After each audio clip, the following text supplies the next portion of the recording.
Well, Mike, are you as stunned as everybody else at how well Deep Blue is doing? And before you can continue, Gary Kasparov has arrived at the table.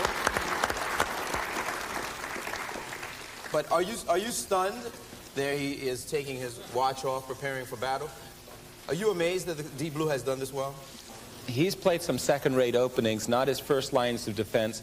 We are expecting E2, E4. And in fact, the first move of this epic sixth game has been played. Deep Blue has played E2 to E4, as it has played in every single game with the white pieces.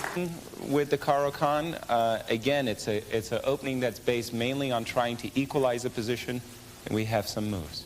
Kasparov has captured, which is the most frequent move in this position. He has captured the pawn on E4, D takes E4, and Deep Blue has responded instantly by capturing knight takes E4, and now Kasparov has played knight B8 to D7, which is a move that his arch rival Anatoly Karpov often plays. And Mike, what's your feeling? This now we've seen the sixth game, and Kasparov has not played one opening that we would call a real opening, a typical Kasparov opening. And before I continue, Deep Blue has played knight E4 to G5. Well, I think that he realizes he can't play around anymore, and he has. It's down a piece. It is down. No, the events right now. It is down a piece for a pawn, and just for a second, Joe Hone, the operator, mistouched the C1 bishop. He instead meant to touch the other bishop, but it's not Deep Blue's fault for the human error. And so Kasparov allowed him to play the move Deep Blue intended, bishop G6 check, and now Kasparov has moved his king to D8, but Kasparov is shaking his head. It seems so. He did say yesterday, I'm not afraid to say I'm afraid. It's just in Deep Blue's library, opening library, and it's done nothing. It's played, it may turn out it won't even have to play an original move. And he's suffering already for no good reason. You know, and it's exactly the kind of play your own stuff, go with what got you there, as you said. Just one lonely camper, okay.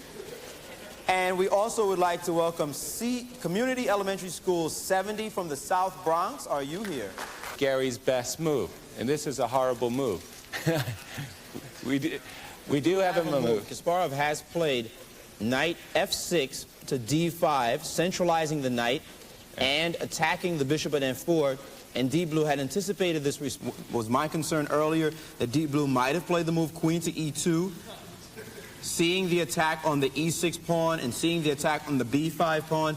That's materialistic. Well, I'll tell you, in general,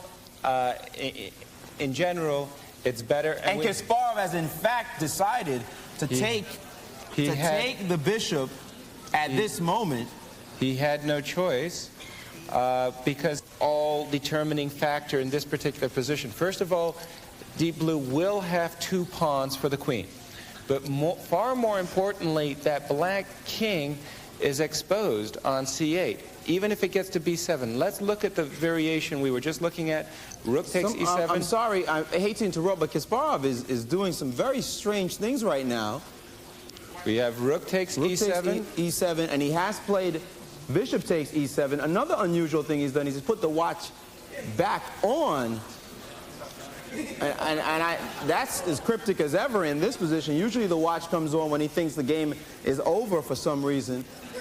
And now, after a move like queen takes F5, there's all kinds of problems. Notice that this bishop on C6 covers both the knight on D7, the knight on D5, the pawn on B5. The bishop can easily fall victim to what we call an overload tactic. He does not look, he looks disgusted, in fact. He looks just like he can't believe what's going on right now. Is an unhappy camper. Well, there's some interesting things from upstairs.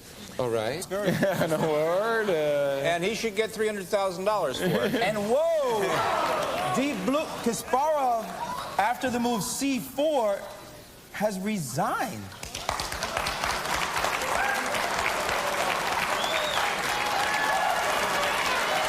Absolutely. Gary did this on purpose. And it was very brave of him to do.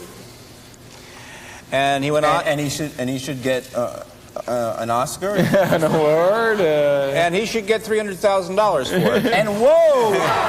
Deep blue, Kasparov, after the move c4, has resigned.